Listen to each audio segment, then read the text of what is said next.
भाई आज मेरे साथ इतनी घटिया चीज़ हुई है, मतलब मैं बता नहीं सकता। मैंने अपनी वीडियो चढ़ाने से पहले ही डिलीट कर दी जो मैंने बनाई थी, लेकिन कंसिस्टेंसी नहीं टूटनी चाहिए। तो आज इसी पे एक लेसन देने जा रहा हूँ कि हम किसी भी आदत को जब करने जाते हैं तो 3 दिन से ज़्यादा कर क्यों नहीं पाते हैं। तो देखो, इसका सबसे बड़ा रीज़न होता है कि हम उस चीज़ को चेज़ करते हैं जो हमें मटेरियल आउटकम चाहिए। हम उसे नहीं चेज़ करते कि उस आउटकम को करने के लिए हमें कैसा इंसान बनना पड़ेगा। हमें वो इंसान बनने की कोशिश करनी चाहिए बिना आउटकम का सोचे।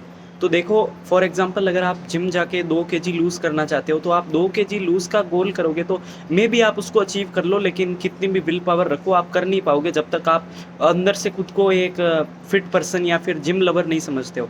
तो अगर आप जिम लवर बनने पे फोकस करो, फिट पर्सन बनने पे फोकस करो, तो आप 2 क्या, आप 20 केजी भी वेट आराम से लूज़ करते हो। इसका मतलब है कि आपको आइडेंटिटी पे फोकस करना चाहिए रादर देन जस्ट कि आउटकम, जो कि वो आइडेंटिटी आपको निकाल के दे सकती है। तो देखो, आइडेंटिटी इतनी पावरफुल चीज़ है। एक और एग्जांपल मैं देता हूँ, जैसे 2 स्मोकर्स थे। तो 2 स्मोकर को अगर आप एक सिगरेट ऑफ़र किए तो पहले ने बोला कि नहीं, मैं स्मोकिंग छोड़ने की कोशिश कर रहा हूँ और फ़िलहाल मैं इसको छोड़ने की कोशिश कर रहा हूँ तो मैं नहीं पी सकता। और दूसरे ने कहा कि नहीं, मैं स्मोकिंग करता ही नहीं। अब देखो किसकी ज़्यादा प्रोबेबिलिटी है स्मोकिंग छोड़ पाने की? दूसरे की ऑब्वियसली, क्योंकि वो खुद को अंदर से मान चुका है कि वो स्मोकर है ही नहीं, तो सिगरेट उसके लिए नॉन एग्जिस्टेंट चीज़ हो गई। लेकिन पहला वाला समझता है कि मैं हूँ तो अभी भी स्मोकर, लेकिन मैं अपनी आइडेंटिटी से दूर जाने की कोशिश कर रहा हूँ। देखो, आप अपनी आइडेंटिटी के खिलाफ कभी काम नहीं कर सकते। अगर आप खुद को अंदर से मानते हो कि मैं पढ़ने वाला इंसान नहीं हूँ तो आप कभी नहीं पढ़ सकते। या फिर अगर आप खुद को मानते हो फॉर एग्जांपल कि मैं ये फ़ोन वोन नहीं चलाता या फिर चीप डोपामिन नहीं लेता, गेमिंग नहीं करता, तो आप उसको नहीं करोगे। लेकिन अगर आपने आइडेंटिटी एक गेमर की बना ली है तो आप उसे आराम से करने लग जाओगे। तो इसीलिए आप जैसे ही आइडेंटिटी चेंज करते हो, आइडेंटिटी के साथ आउटकम चेंज होता है। पहले आउटकम नहीं चेंज होता, पहले आइडेंटिटी चेंज होगी, उसके बाद आउटकम चेंज होगा। तो आइडेंटिटी को ईज़िली चेंज करने के 2 तरीके हैं।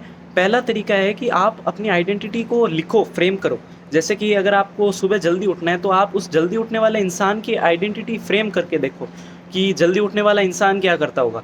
देखो, वो सबसे पहले अपने आलस नहीं करता होगा, वो रात को जल्दी सोता होगा, फ़ोन नहीं चलाता होगा रात को सोने से पहले, ताकि उसकी नींद अच्छी रहे और प्रॉपर नींद लेता होगा। तो ये अगर आप चीज़ें करना शुरू कर दोगे तो जल्दी उठना ऑटोमेटिकली आपके पास आ जाएगा। आपको पहले जल्दी उठने के पास नहीं जाना है, आपको पहले आइडेंटिटी के पास जाना है। आइडेंटिटी, उसको, वो आपको अपने आप अपना आउटकम ला के दे देगी। तो इसीलिए जल्दी उठने के लिए जल्दी उठने वाले इंसान का फ्रेमवर्क बनाओ और अपना रोल मॉडल डिसाइड करो कि मुझे जल्दी उठना नहीं है, मुझे ये वाला इंसान बनना है जो मैंने अभी पेपर पे लिखा है।